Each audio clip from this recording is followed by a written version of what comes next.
I'm so happy to introduce you to Kevin Geary. Kevin Geary is a candidate for Texas House District 122, and he is running up against Republican Mark DeRazio.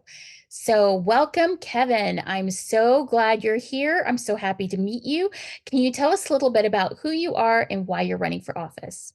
Sure. Thank you, Nancy, and thank you for having me. And thank you for everything that Mothers Against Greg Abbott is doing to stand up for our children and our families. It's really great work. I am Kevin Geary, live in Texas District 122. It's in the northern part of San Antonio and Bexar County. And you asked a good question. Why am I running? Uh, Before this year, I wasn't involved in politics. I am a lifelong Democrat, but I've haven't been involved in campaigns other than the donation on Act Blue or showing up at a rally. I've worked as 30 years for 30 years as an attorney with USAA. The last 21 years, we represent our members, both active duty and retired military members, enjoying life with my wife of 26 years. We have two children that both graduated from public schools. So we were empty nesters and beginning to enjoy that good life of having some time to ourselves.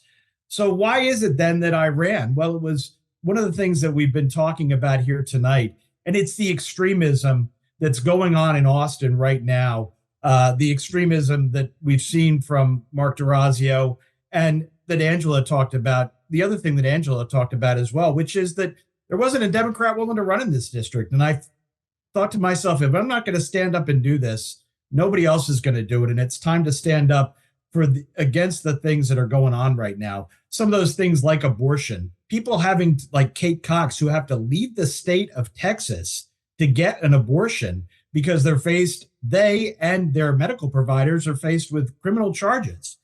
Things like vouchers that we've talked about, and things like Ken Paxton, our attorney general, who should be convicted of crimes, being impeached, but Mr. DeRazio being the only person in Bexar County that voted against impeaching him.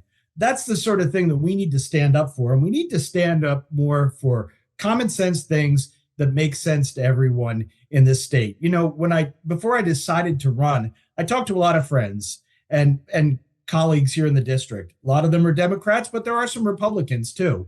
And they don't agree with everything that I may stand for. But to a person, what they've told me is the extremism that's going on right now is just going too far. We need to bring common sense back to this state. We need to work together. And doing that, we can make Texas, we can bring Texas back to that common sense where it needs to live. And that's the reason I'm running.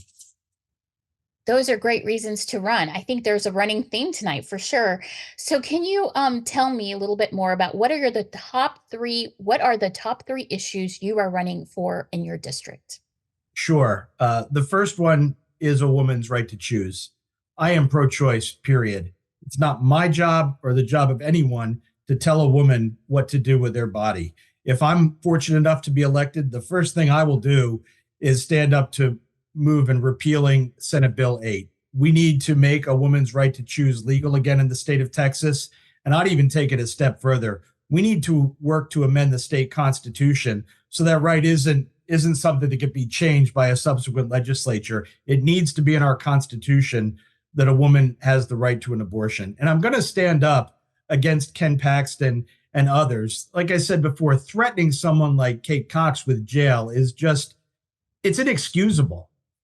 And then beyond that, what we're seeing a lot, especially here in San Antonio, is people that, fortunately, Ms. Cox had the money to leave the state.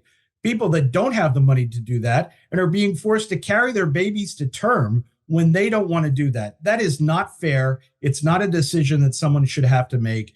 And I will stand against that. The second piece is school vouchers. I am a big supporter of our public schools. I mentioned my wife and I have two sons. They both graduated from the North Side's Independent School District here, the largest one in the state of Texas, and I believe the United States. And they were served well by that. But let's face it, what we're seeing right now with our teachers and school staff is really unfair to them. They are largely underpaid. What I've seen I saw a recent study that suggested Texas teachers on average make 7,200 less than teachers in the rest of the United States. and that's wrong. We also see schools that are lacking infrastructure. There was recently, we had that bad weather here in Texas. On the south side of town, more than 100 schools had to close because they didn't have the infrastructure to stay open to heat their buildings. And that's wrong too. We need to be putting more money into our schools, not less. Now, Governor Abbott and his voucher program, excuse me, he wants to spend $500 million a year on that. I think we ought to spend $500 million a year, but we ought to spend it to pay our teachers a fair wage. We ought to spend it to, and the other people that work in public schools, and we ought to spend that money improving the infrastructure and the quality of the education that's being given to our public school students.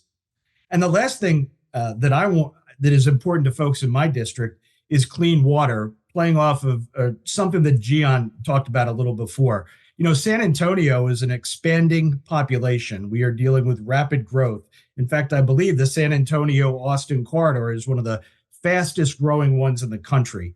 And we're served by the Edwards Aquifer, but it's been stretched because of the extreme drought that we're seeing right now. And those water sources are being stretched very thinly. And it's interesting, right now, there's something going on in our district. A builder wants to build 3,000 new homes in the district, about 3 miles from where I live.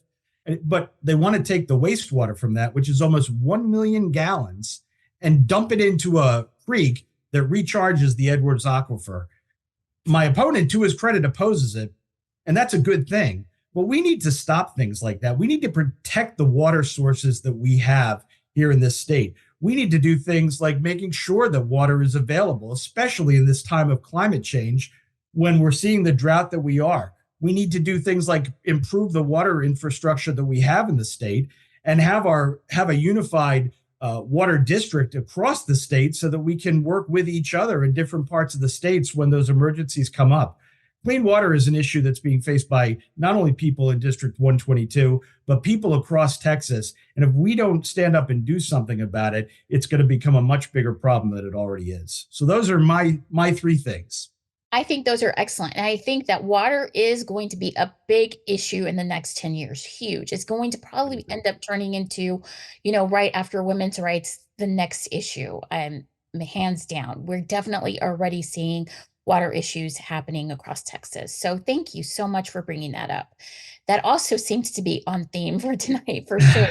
So tell us, Kevin, where can we find you and how best can we support you right now while you're running for office? Sure, you can find me at a few places. I am on Facebook, Kevin Geary for Texas 122. I am on Twitter, at least for now. You can find me at Geary for Texas TX 122. We have a website, gearyfortexas.com. You may not want to look tonight, though. I looked before and it was down, so we're working on right now getting it fixed. So check tomorrow and it should be up. And you can find me this weekend. Actually, I'll be block walking in my neighborhood, and on Sunday I'll be at the Bexar County Young Democrats nomination discussion and endorsement discussions, where they're going to be getting together and deciding which candidates they want to endorse. So you can find me at both of those places. Schedule's a little unclear after that. But the one thing I would just ask everyone to do, you can support me by coming to me and talking to me if you're in District 122 or anywhere in the state about the issues that are important to you. I think public servants are supposed to be just that, serving the people they work for.